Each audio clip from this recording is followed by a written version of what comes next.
quelle attitude le chrétien doit avoir vis-à-vis des injustices sociales? Bien-aimés frères et sœurs, bonjour, bonsoir, que la grâce surabonde dans vos maisons.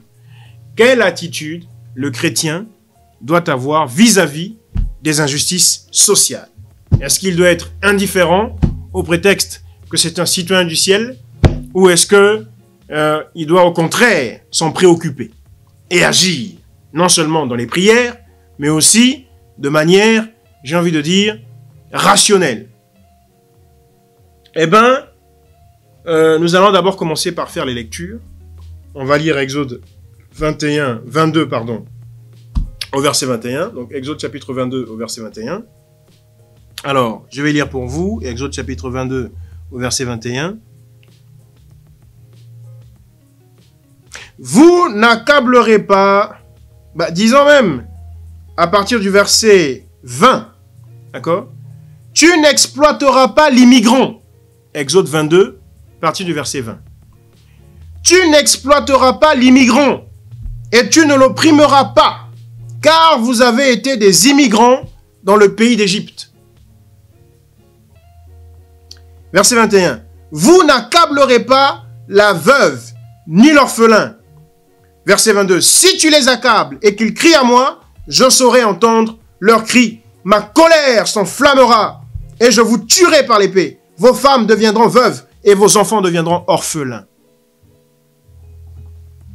Le Seigneur parle ici des étrangers dans un pays qu'il ne faut pas accabler. Il parle ici de ton semblable, de ton altérité dans un pays, de ton compatriote et des étrangers, des veuves et des orphelins, qu'il ne faut pas profiter de faire souffrir, au prétexte que justement elles sont veuves, au prétexte que justement ses enfants sont orphelins.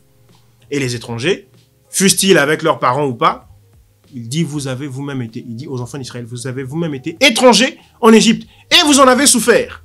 À cause de ça, souvenez-vous des souffrances que vous avez endurées en Égypte, alors ne faites pas souffrir la personne de l'étranger qui marchera avec vous, qui sera avec vous dans le pays que je vous donne en possession et que j'ai promis à vos pères. De même aussi, dans la continuité, dans Lévitique 19 au verset 13, qu'est-ce qu'on y lit? Tu n'opprimeras pas ton prochain et tu ne déroberas pas. Tu ne retiendras pas chez toi la paye d'un salaire jusqu'au lendemain matin. En Afrique, c'est une tradition maintenant, c'est une coutume de retenir le salaire des travailleurs. En sorte que nous avons des gens qui travaillent, mais alors qui ont 10 mois, 13 mois, 40 mois, 50 mois, 70 mois d'arriérés ou d'impayés, alors que ces gens travaillent.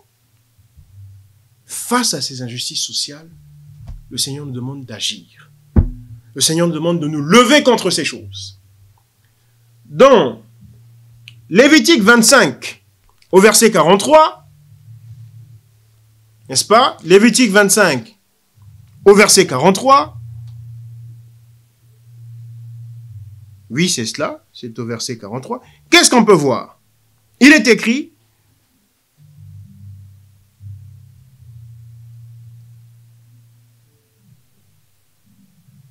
disant, oui, au verset 43, tu ne domineras pas sur ton frère avec rigueur, mais tu craindras ton Dieu. Tu ne domineras pas sur ton frère avec rigueur, mais tu craindras ton Dieu.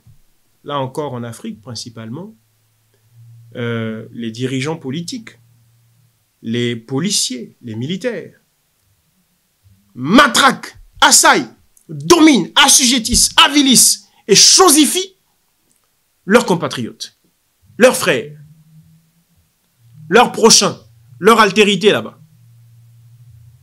Et le Seigneur est contre cette façon de faire. Le Seigneur est contre ces choses. Il me vient l'exemple où des retraités en Afrique, lorsqu'ils vont pour percevoir leur pension, donc leur paye à eux des retraités. J'ai cette image, je n'étais encore qu'un enfant.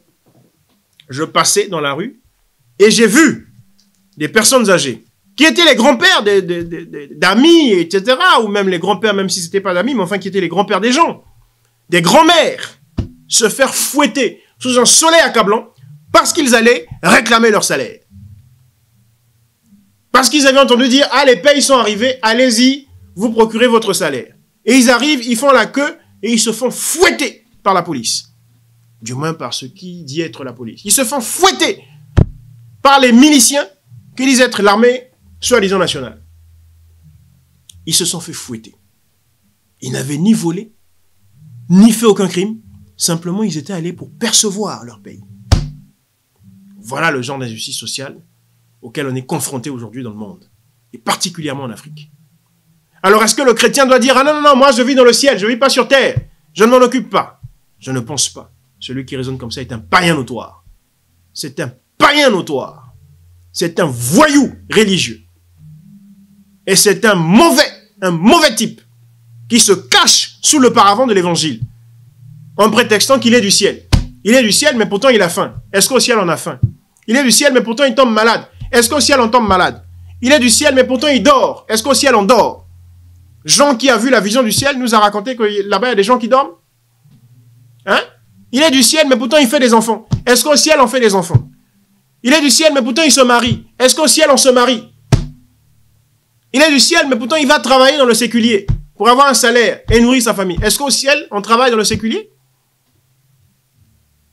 Donc, ce sont des païens notoires qui, sous le paravent de l'évangile, vous disent « Non, non, moi je suis du ciel, je ne m'en occupe pas ». Le chrétien doit faire face à ces choses. Si on fait une dernière lecture dans Deutéronome 24, verset 15, qu'est-ce qu'on y voit? Deutéronome 24, verset 15. « Tu n'opprimeras pas le salarié, pauvre et indigent, qu'il soit l'un de tes frères, ou l'un des migrants, disons l'un des immigrants qui réside avec toi dans ton pays. » Verset 15. « Tu lui donneras le salaire de sa journée avant le coucher du soleil, car il est pauvre, et il lui tarde de recevoir son salaire, car sans son salaire, il crierait à l'Éternel contre toi, et tu te chargerais d'un péché. » Voyez-vous? Donc la réponse est sans appel. Les injustices sociales doivent préoccuper le chrétien. Celui qui prétend le contraire est un païen notoire. Allah, demeurez bénis, shalom.